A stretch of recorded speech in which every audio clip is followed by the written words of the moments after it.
Hey, salut, c'est Red Burger pour le RPG A Week 27. Donc, question d'aujourd'hui, question de cette semaine. As-tu déjà fait l'ablation d'une règle? As-tu déjà castré une règle? La réponse est oui. Je pense comme tous les rôlistes, à un moment donné, volontairement ou involontairement, là, je t'explique. Là, volontairement parce que la règle me plaît pas, involontairement parce que quand t'es ado, je me souviens que la première fois qu'on m'a mis le jeu de Robotech de Palladium dans les mains à 11 ans, 12 ans, et que je parlais mais fuck all anglais, je le lisais encore moins. Fait que donc ça a comme pas... il y a sûrement une couple de règles que j'ai échappé sur le fly. Là. Fait que bref, moi j'ai une mise en garde. Une mise en garde contre les ablationneux de règles. Faut faire attention, tu sais, je l'ai donné, ça fait drôlement écho au débat qu'on a eu la semaine passée concernant faire abstraction, ou en début de semaine plutôt. Ce qu'il faut faire attention, c'est ce qu'il faut penser, c'est est-ce qu'il s'agit d'une règle porteuse ou une règle superficielle. Tu sais, moi, là, puis des fois ça a l'air niaiseux, mais tu sais, gamin, mettons qu'on y va comme ça. On dit l'encombrement. Bon, l'encombrement, là, si on décide de complètement skipper l'encombrement dans tous les jeux, bien, ça veut dire qu'il y a certaines habiletés dans certains jeux qui tombent mortes. Tu sais, comme mettons, il y en a un, là, c'est à Mutant Year Zero. Mutant Year Zero, c'est un petit peu différent. L'encombrement est facile à calculer. C'est pas très complexe.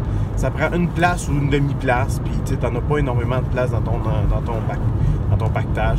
Puis mettons une espèce d'habileté qui te permet d'en transporter le double. Mais si tu décides de pas jouer avec l'encombrement, ben là, tu viens de fucker cette règle-là. Tu viens de fucker ce don-là. Fait que donc, là, faut que tu sais, il n'y en a pas énormément dans Mutant Year Zero des dons. Fait que, tu sais, ça, je trouve qu'à quelque part, là, bon. Au même titre que j'ai joué avec une gang à un moment donné, qu'eux autres, ils me disaient qu'ils ne jouaient pas avec les malus de dextérité liés à l'armure, ça, c'était donjon. Ils ne jouaient pas avec les malus de dextérité liés à l'armure. OK. Et là, tu viens de désavantager bien du monde. Là. Tu sais, tu décides de pas faire ça. Ah non, nous autres, on joue pas avec le malus de dex. OK. Mais... Fait que là, ça veut dire que tous ceux qui portent pas d'armure, tu viens de les désavantager. Le thief, là, lui, là, dans le fond, ça veut dire qu'il pourrait mettre une full plate, puis pas de trouble. Mon gars gambade à travers les champs tel un jeune gnou. Ça marche pas.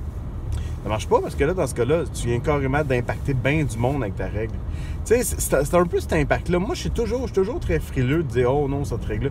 Puis tu sais, je te l'ai dit dans notre vidéo, moi, je suis un gars, pour certaines choses, je suis très rigide, je sais. Puis là, je suis rendu pas loin de la quarantaine. C'est pour aujourd'hui que je vais me corriger. Là. Fait que... mais effectivement, ça devient touché en temps. Parce que tu veux pas non plus... Tu sais, il y a des fondements du jeu que si tu enlèves cette règle-là, ben, tu viens de carrément skipper ça. Mais je l'ai fait. Je l'ai fait pour plein de... Surtout les règles... Tu sais, comme mettons, c'était quoi? Ah oui, tu sais, les spell research. Mettons, quand tu recherches un spell et tout ça, et que là, c'est pas trop clair, ça va te prendre ça, blablabla. Moi, je trouvais ça... Tu sais, quand tu l'as lu une fois, deux fois, puis c'est pas encore clair, moi, ça commence à me gosser. Là. Fait que ce que je vais faire, c'est que je vais carrément me faire une home roll. Puis après ça, je lirai à tête reposée puis tout le kit. Là. Fait que tu sais, mettons, je vais dire, bon, mais gars, ben, c'est simple, là, pour faire de la recherche de ton spell, ce qu'il faut que tu fasses, tu fais ce test-là, voilà, ça va te prendre tant d'heures de recherche, tu compileras, puis mec, tu sois prêt, tu me dis. Fait que là, le gars, il partait avec ça. Voilà. Fait que on avait fait de quoi de rapide, on avait fait de quoi de simple. Ça impactait seulement le spell research. Puis après ça, j'essayais de voir c'était quoi l'esprit du sort, pas du sort, mais l'esprit de la règle pour essayer de m'en rapprocher puis faire venir... Ouais. Des fois, des affaires psychologiques. Tu sais, il y a certaines règles, des fois, on joue avec les cartes de fumble à Pathfinder. Ce qui est très cool. Sauf que les cartes de fumble à Pathfinder, là, il faut que tu sois mauvais 2 fois pour pas que ça marche. Parce que, rendu au level 6, 7, 8, 9, name it, 10, mettons. Le problème, c'est que ça te faisait... La plupart des effets néfastes que tu peux avoir d'un fumble prenaient un 14. Ça prenait, dans le fond, tu avais un saving throw à 14 à faire. Si tu l'avais, ben l'effet néfaste n'était pas là. Fait que donc, je trouvais ça poche un peu. Je trouvais que, tu sais, ça graissait pas trop le... Tu sais, je veux dire, je pense qu'en 10 ans, c'est arrivé comme 2 fois. Tu sais, je me disais, ah, yark. À quoi ça sert de mettre ça si ça marche jamais? Bon, tu sais, ce qu'on a fait, c'est qu'on s'est assuré que la règle fleurisse. Ça marche un petit peu. Il y a du stock qui se passe à cause de ça. Fait qu'on a facilité le tout. Ouais. Moi, j'avoue que des fois, ça a été un peu chiant, mais c'était le fun. C'était beau. Donc, voilà. Je pense qu'à quelque part, ce genre d'ablation de règles-là, c'est facile, c'est plus facile à faire quand il n'y a pas de règles. Tu sais, mettons, là, quand on te dit, voici le cadre de jeu, voici comme ça. Mais si tu rajoutes des règles dans toi, tu sais, on a juste à penser à certaines règles. Des livres, il y a des livres de règles au complet. Regarde, mettons, comme... tu sais, je pense j'ai en tête la série Pathfinder, ou Donjon 3.5, où est-ce qu'on parlait des règles de Frostbite, de Frostbite, de Shipwreck, tu sais, les règles environnementales, il faut les utiliser. Je te dis pas, il faut utiliser les éléments, le froid, tu sais, c'est un élément qui rajoute à l'aventure, la faim. Mais faut le mettre en contexte. C'est sûr que si le gars dit, tu sais, en partant, si tu leur donnes un bag of holding, puis que le gars, il dit, ah, mais moi, je stocke, je sais pas moi, 50 jours de rations séchées. Ouais, mais tu sais, là, tu comprends que tu viens de passer à côté de ton élément de fun d'aller dans le désert, ben plutôt l'eau, mettons. Là, je stocke 50 gourdes d'eau. OK. Mais là, tu viens de passer à côté de ton élément de fun. Fait que oui, là, dans ce cas-là, appliquer cette règle-là, ça ne servira à rien. Le gars, il y en a de l'eau à profusion. Fait que oui, l'encombrement, dans ce cas-là, devient le fun. Puis on peut pas toujours juste dire, ben, v'là un bag of holding, et voilà, une bonne chose de régler. Non, parce que tu passes à côté d'un aspect du jeu intéressant qui est de peut-être qu'il faut faire face à un manque de stock à un moment donné. Parce que sinon, écoute, je vais te dire, là, c'est un truc de master.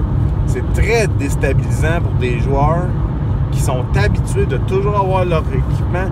Regarde, là, qu'est-ce qui fait plus chier les joueurs que quand tu leur enlèves leur stock, tu mets ça dans un sac dans la salle des gardes, puis ils ont besoin de sortir de la prison sans leur épée magique, sans leur armure, sans tout, avec des stats, juste avec leurs stats, puis juste avec leur bonus normal, à coup de poing. Pourtant, ça fait des belles scènes de roleplay, ça.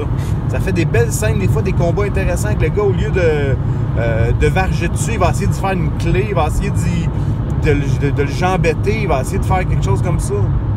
Moi, je trouve ça intéressant. Je trouve que, tu sais, ça vaut la peine des fois d'utiliser ce genre de choses-là. Même chose avec les règles, tu sais, c'est quoi les règles, tu sais? Les trips, les chokeholds, les disarms. Hey man, simplifie ça, sérieusement, là, c'était incroyable. Pathfinder a rajouté une espèce de maneuver bonus, maneuver defense. On rajoute, là, c'est lourd, là, ça en rajoute. D'un autre côté, écoute, ils ont fait ça pour une raison. 3.5, c'était complètement plate faire ça. Hey, c'était une série, c'était comme une danse de jet de dés qui arrivait. Fait que oui, effectivement, moi, je simplifie. J'enlevais pas la règle, je simplifiais la règle. Je vais dire, regarde, moi, je veux un jet de dés, j'en veux pas 15. Un jet de dés, puis on sait ce qu'on s'en va avec le ski. Il faut penser à une chose aussi. C'est que, tu sais, c'est le héros. Tu sais, c'est ton PC qui est le héros de la game. C'est lui. Fait que, tu sais, à quelque part, tu veux vraiment que ton... S'il y a son jet, là, mais fais-en pas un contre lui ou quoi que ce soit. S'il y a son jet, fine. Voilà, il choke-out. Ça va juste faire évoluer l'histoire dans le bon sens. Ça va accélérer les combats. Ça sera pas une défaite en soi. Trouve un moyen, à quelque part, de leur faire mal à tes héros d'un autre sens. En tout cas, moi, à mon sens, c'est ça, là.